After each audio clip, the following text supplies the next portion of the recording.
19h, mesdames, messieurs, bonsoir et merci de votre présence. À la une, l'impact de la hausse des prix des carburants au niveau des auto-écoles de 120 à 150 € le plein par semaine et par voiture.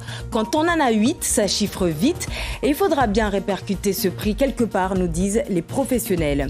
Quelle relation ont les communes avec le CIDEVAM? Nous le verrons alors que ce dernier est clairement dans le viseur de la justice dans le cadre d'une enquête pour favoritisme, recel et corruption pour la période 2017-2019. Les conduites à risque chez les adolescents, l'objet d'un colloque organisé sur 2 jours par la Maison des adolescents. Pour en parler, nous recevons ce soir Chakrina Moussa, directeur du pôle jeunesse chez Mlezi Maoré. Voilà pour les titres. Soyez les bienvenus. Et nous allons tout de suite à Chirongui, à la rencontre d'un gérant d'auto-école. Elamine a 8 voitures, 4 motos qu'il faut régulièrement approvisionner en carburant.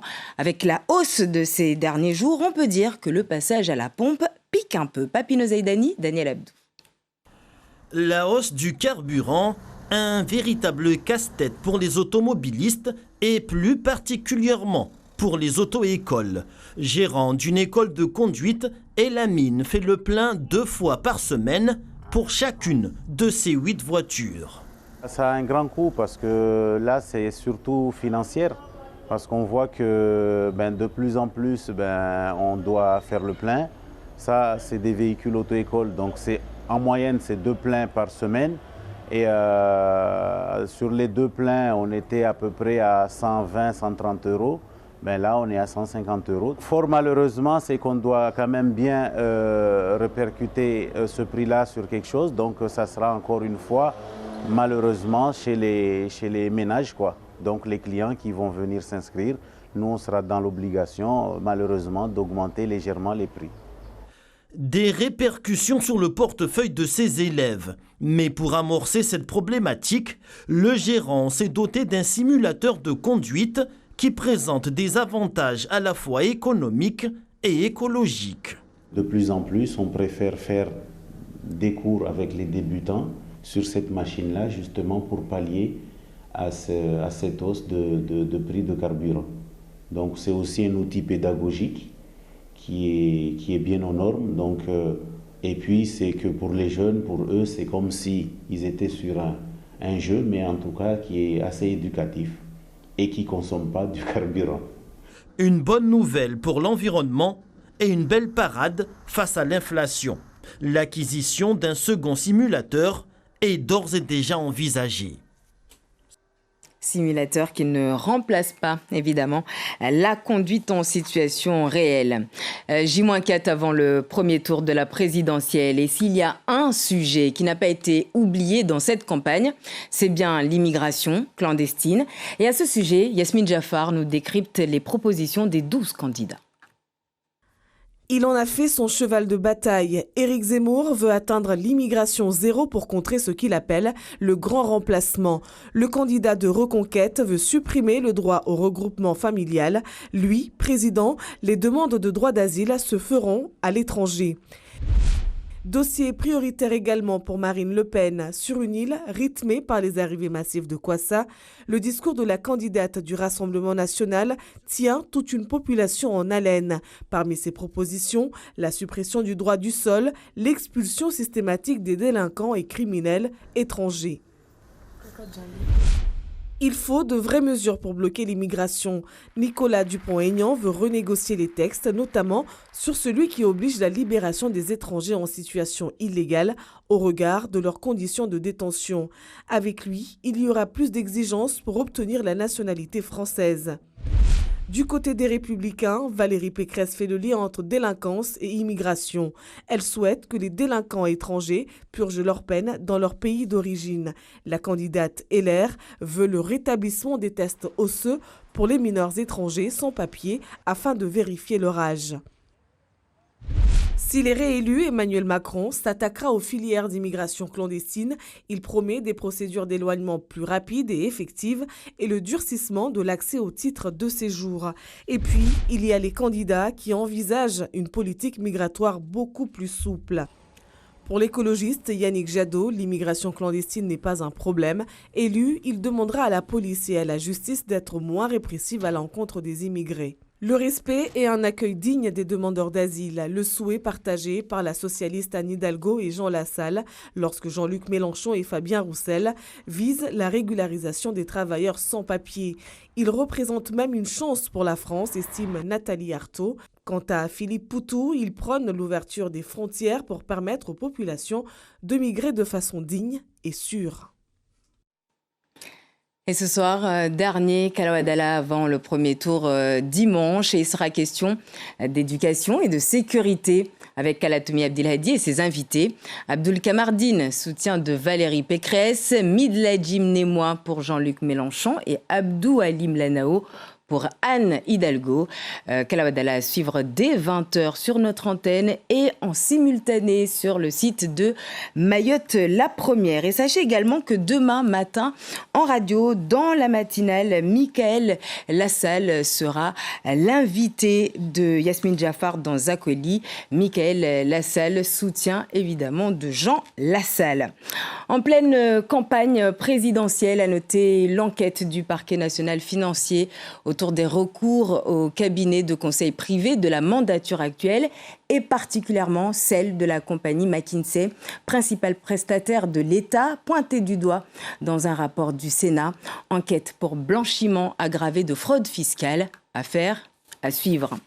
En bref, toujours la plainte déposée ce 6 avril par la famille de Samuel Paty contre les ministères de l'Intérieur et de l'Éducation nationale pour non-assistance à personne en péril et non-empêchement de crime. Pour rappel, Samuel Paty, enseignant au collège de Conflans-Sainte-Honorine dans les Yvelines, a été assassiné près de son établissement par un djihadiste. C'était en octobre 2020. Le radicalisé lui reprochait d'avoir montré en classe des caricatures du prophète Mahomet. Justice toujours avec le procès tant attendu de la chlordécone aux Antilles, autorisé au-delà des années 90 malgré son interdiction en France. Les deux juges d'instruction parisiennes en charge du dossier ont annoncé aux plaignants la clôture du dossier sans prononcer de mise en examen. La colère est de mise du côté de la partie civile. Les détails avec Aurélie Treuil. 15 années d'instruction.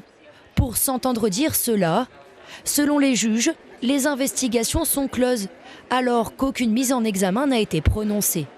Concrètement, le non-lieu tant redouté se dessine. Une crainte bien réelle, car il y a un an, c'est le procureur de Paris qui avait estimé que la majorité des faits étaient prescrits. Je suis en colère, hein. Ça fait 14 ans que ça traîne devant le tribunal. Puis aujourd'hui, on nous dit que des faits sont prescrits, ces faits sont prescrits. J'ai l'impression qu'on a structuré, organisé pendant maintenant près de 50 ans une situation qui pourrait conduire à un effacement d'un empoisonnement de sol. Une instruction marquée par la lenteur de l'institution judiciaire. Les parties civiles ont attendu 14 ans avant d'être auditionnées par les juges qui évoquaient déjà les limites procédurales du dossier. D'abord, la prescription des faits, puis l'obstacle à la manifestation de la vérité avec la disparition de nombreuses archives. Nous avons effectivement une absence de compte-rendu entre février 1972 et juin 1989 pour laquelle nous n'avons pas pu retrouver de compte-rendu sur le sujet dans les archives que nous pouvons avoir au ministère de l'Agriculture. Depuis, une partie des documents disparus a refait surface. Des procès-verbaux des douanes et des constats d'infraction qui auraient pu permettre d'interrompre la prescription. Car à l'époque des faits, l'administration de substances nuisibles pouvait être poursuivie durant 10 ans. De 1993, fin officielle de l'utilisation de la chlordécone à 2003. La plainte a donc été déposée 3 ans trop tard selon la justice. On constate qu'il y a des actes qui viennent interrompre ce délai de 10 ans.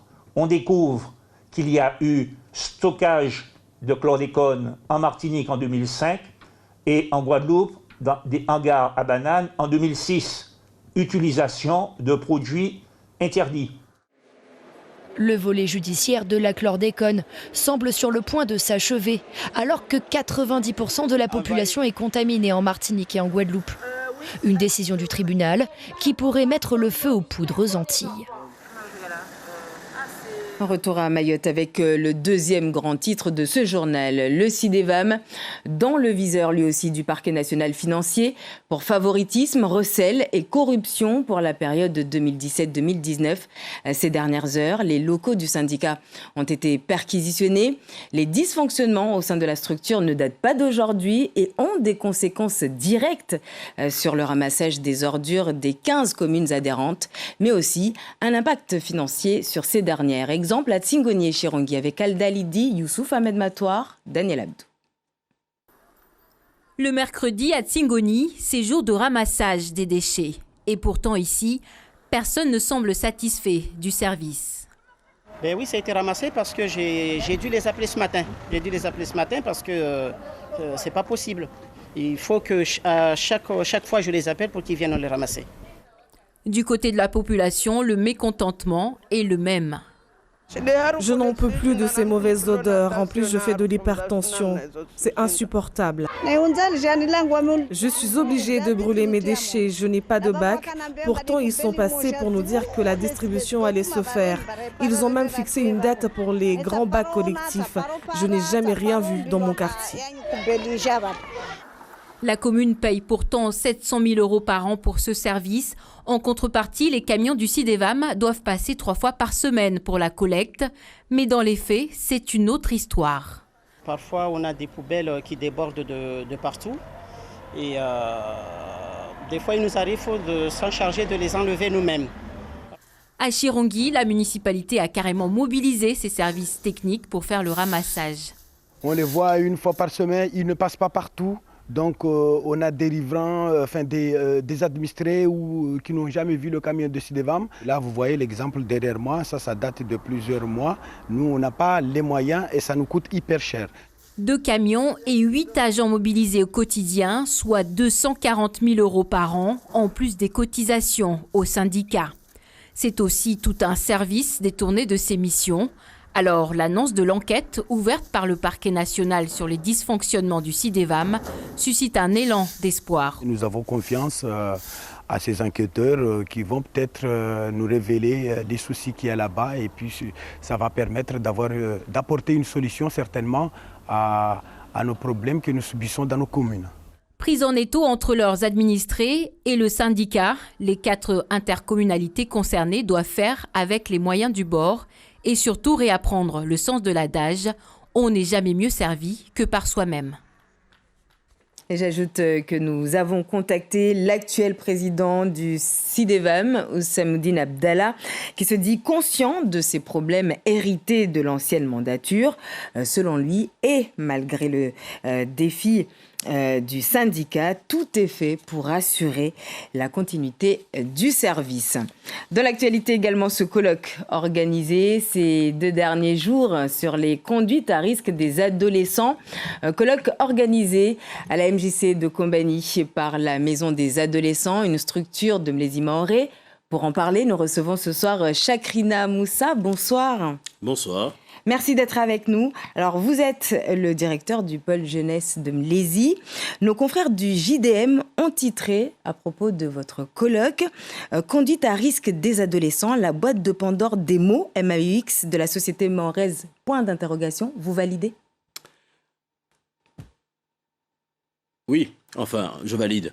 C'est une manière de voir les difficultés que la jeunesse de Mayotte porte sur la société. Mais pour moi, les jeunes de Mayotte, au même titre que les jeunes de France, de métropole, doivent en fait être compris avant de pouvoir les accompagner. Avant ou pendant qu'on les accompagne, on doit être en capacité de les comprendre, on doit être en capacité de savoir quelles sont les difficultés qu'ils traversent. Et la problématique adolescente, en fait, c'est vraiment l'axe principal qui nous permet, nous, de rentrer en lien avec ces mineurs-là.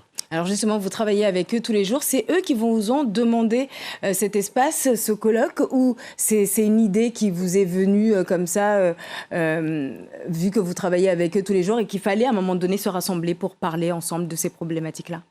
Alors, ce n'est pas les jeunes qui nous ont demandé de mettre en place un colloque. C'est le besoin que nous avons senti auprès notamment des professionnels qui travaillent en contact direct avec les adolescents ici à Mayotte.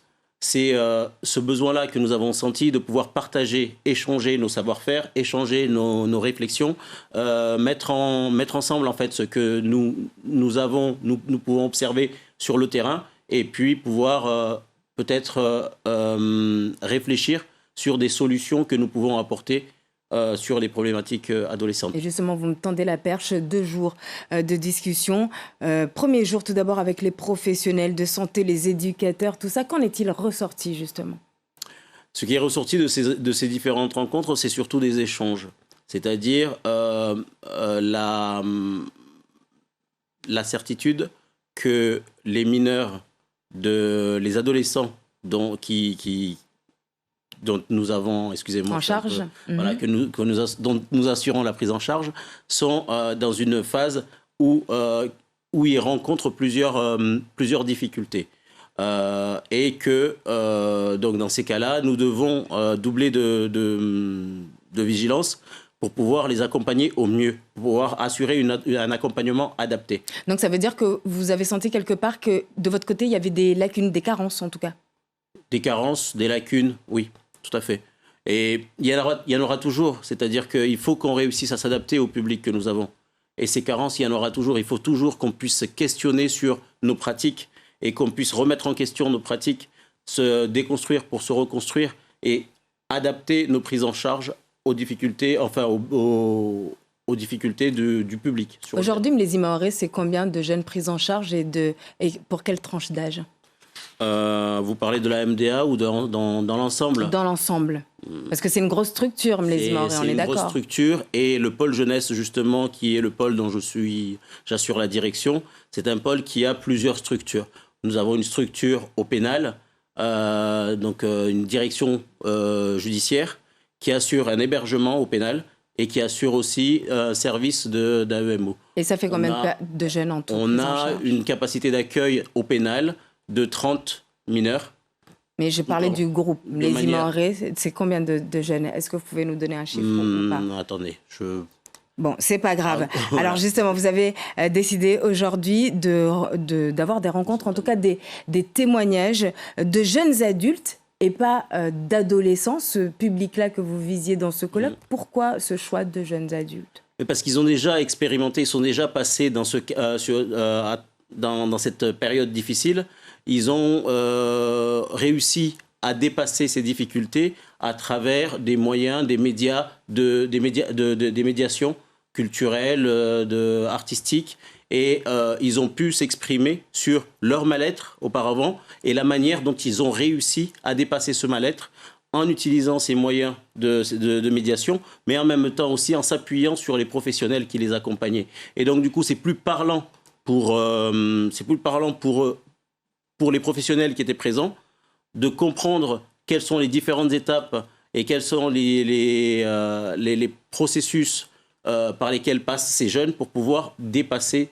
Et puis, en s'inspirant de ces processus, en s'inspirant de ces témoignages, on pourra améliorer toujours les outils de prise en charge et de médiation. Merci beaucoup, Chakrina Moussa, d'avoir été notre invitée. Je rappelle donc que vous êtes le directeur du pôle jeunesse de Mlési Maoré. Merci beaucoup. Merci. Hier, nous vous parlions du retrait des rayons de magasins des chocolats Kinder pour risque de salmonelle. Eh bien aujourd'hui, ce sont les fromages Lactalis qu'ils sont pour risque de listeria, une bactérie qui peut s'avérer grave. De quel fromage parle-t-on alors exactement et pourquoi autant d'alertes en si peu de temps ? Élément de réponse avec Alexis Jacquet, Antoine Isser, Manon Martel. C'est une nouvelle alerte sanitaire dans l'alimentation. Des fromages au lait cru, un Brie, 3 Coulommiers et 2 Normandville retirés des rayons. Après les pizzas Buitoni et les chocolats Kinder, les consommateurs s'inquiètent de ces alertes récurrentes. Je suis écœuré, moi je n'achète rien de tout ça évidemment. J'appréhende ce genre de produit, donc je préfère mieux mettre tout ça à la poubelle que de risquer la vie de mes enfants. Il y a quand même des organismes qui le contrôlent bien, donc moi je suis quand même plutôt confiante. Et là j'ai plutôt envie de continuer à consommer des produits qui sont vraiment des produits du terroir. Les 6 fromages sont tous produits en Normandie, dans cette fromagerie Grain d'Orge du groupe Lactalis. L'entreprise a décidé elle-même de retirer les produits. Sur un fromage, un contrôle a mis en évidence une très faible présence de listeria. C'est une bactérie qu'on trouve un petit peu partout dans l'alimentation. Heureusement, elle est en principe en très faible quantité. Malheureusement, chez certaines personnes qui sont fragiles, en particulier les personnes de plus de 65 ans, les personnes immunodéprimées et les femmes enceintes, ça peut provoquer des maladies graves, voire même des décès. Les fromages mis en cause sont commercialisés depuis le 15 mars partout en France et dans de nombreuses enseignes de supermarchés. Le détail des lots concernés est disponible sur ce site gouvernemental. Celui-ci demande aux consommateurs de détruire les produits ou de les rapporter en magasin. Et c'est ici que nous refermons cette édition. Merci de votre attention. Demain 13h, Siti Darroussi pour le journal de la mi-journée. Mais tout de suite la météo, on se retrouve juste après pour le journal. Un très belle soirée sur La Première.